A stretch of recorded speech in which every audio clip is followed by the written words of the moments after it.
Good day, everybody. This is Daniel Pilata once again, and we are now on part 4 of our study on the subject of the atonement. And we will continue our reading from part 3, of course, taken from the book of John Murray on the subject of the atonement. Well, for me, the atonement, as you may know, is a very huge and large topic. Napakalawak nito at hindi natin ito kayang ibigay. I personally cannot give you, honestly, the whole concept of this essential doctrine on subject of Christology, which we call, again, the atonement. There are many theories regarding this particular subject, which I may not give you in this instance.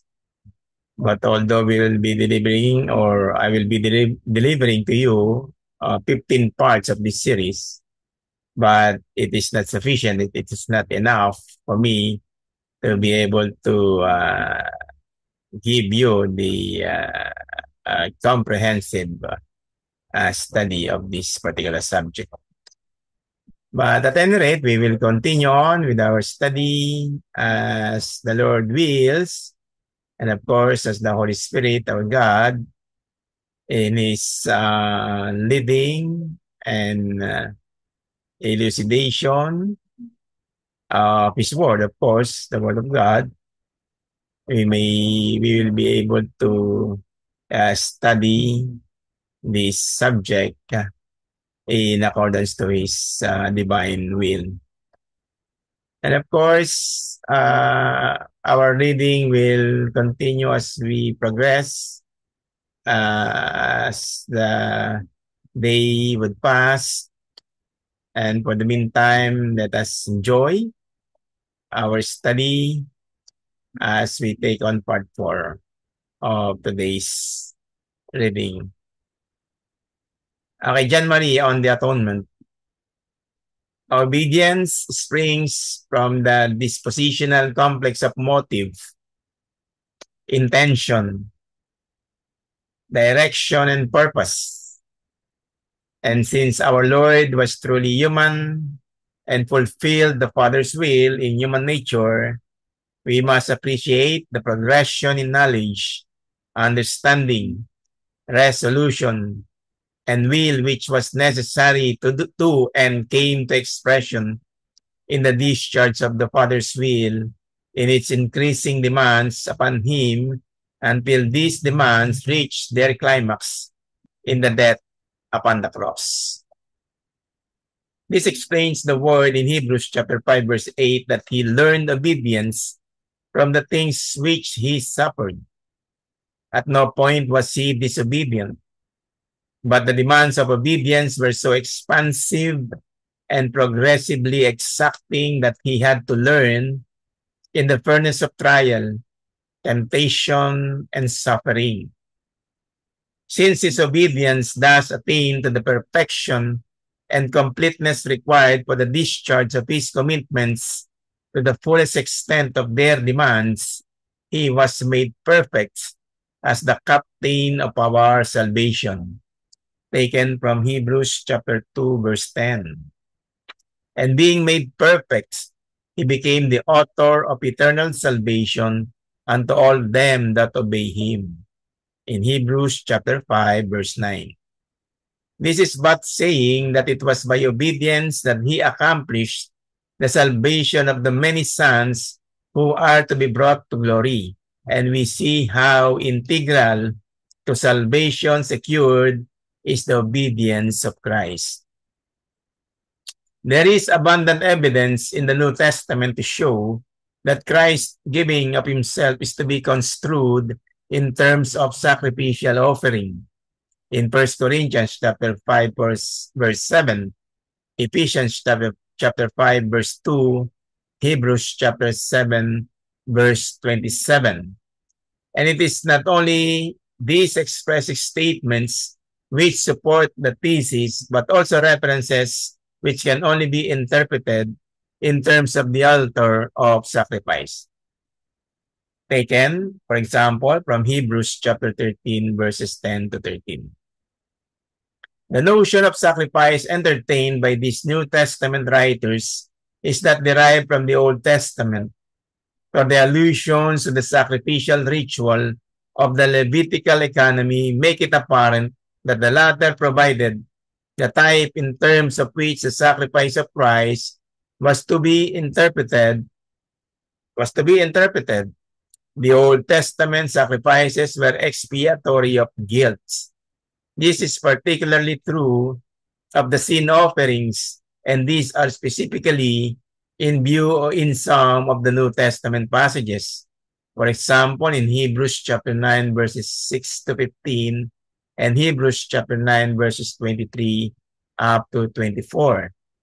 The idea of expiation is the removal of the liability accruing from sin. Sacrifice is the provision whereby this liability is removed. It is the substitutive endurance of penalty and transference of liability from the offerer to the sacrifice. The Old Testament sacrifices were truly typological of the sacrifice of Christ. In Isaiah chapter 53 verse 10 expressly applies to the self-sacrifice of the servant what was figuratively represented by the trespass offering. And in the New Testament passages, as indicated above, the Levitical offerings provide the analogy after which Christ's sacrifice is to be understood. But of the more significance is the fact that the sacrifice of Christ is the archetype after which they were patterned. They were patterns of the things in the heavens and only figures of the true, taken from Hebrews chapter 9, verses 23 and 24. Christ's offering is the heavenly exemplar. This is additional confirmation that what was signified in a shadow by the ritual offerings, namely expiation, was transcendently and really true in the sacrifice of Christ. The shadow portrays the outline of the reality. It is, however, this truth that the sacrifice of Christ is the heavenly reality that ensures the efficacy and finality and perfection of his sacrifice, in contrast with the obvious shortcomings of the Levitical offerings. In Hebrews chapter 9, verses 9 to 14, Hebrews chapter 9, verses 24 and 28. Now, by one offering he hath perfected forever them that are sanctified. Taken from Hebrews chapter 10, verse 14. It is the work of Christ, viewed in terms of sacrifice, which thrust into the foreground the high priestly office of our Redeemer. It is the prerogative of the priest to offer sacrifice, and only in the exercise of his prerogative as the great high priest of our profession did Jesus offer himself. He was called God and high priest after the order of Melchizedek in Hebrews chapter 5, verse 10.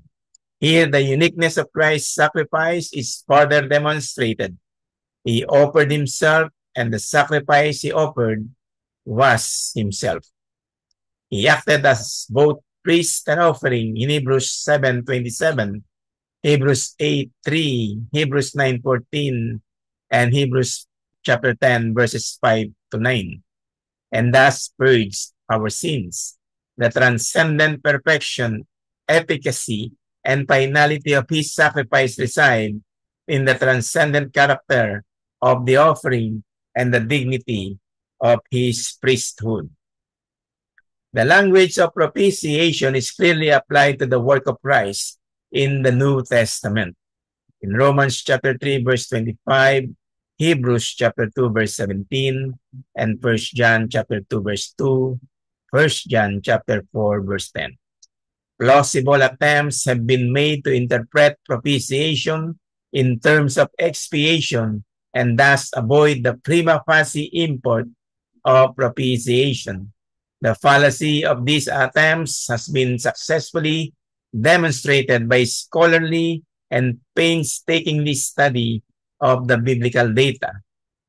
The reason for the attempt to relieve the work of Christ of its strictly propitiatory character is obvious. To propitiate means to pacify, to conciliate, to make propitious. It presupposes that the person propitiated is angry and needs to be pacified. If Christ propitiates, it must be God whom he propitiates. And surely it is alleged we cannot think of God as needing to be pacified or made propitious by the blood of Christ. If the atonement springs from the love of the Father and is the provision of his love, as has been shown above, it is not contradiction to maintain that he is conciliated by that which is the expression of his love. If invincible love is antecedent, then no place remains for the pacifying of wrath. There is deplorable confusion in this line of reasoning. To love and to be propitious are not convertible terms. Even in the human sphere, the unique object of love may at the same time be the unique object of holy wrath and displeasure. And that ends our part 4 of our reading and study on the subject of the atonement of our Lord Jesus Christ. Part 5 on our next meeting. And again, God bless everyone. See you soon.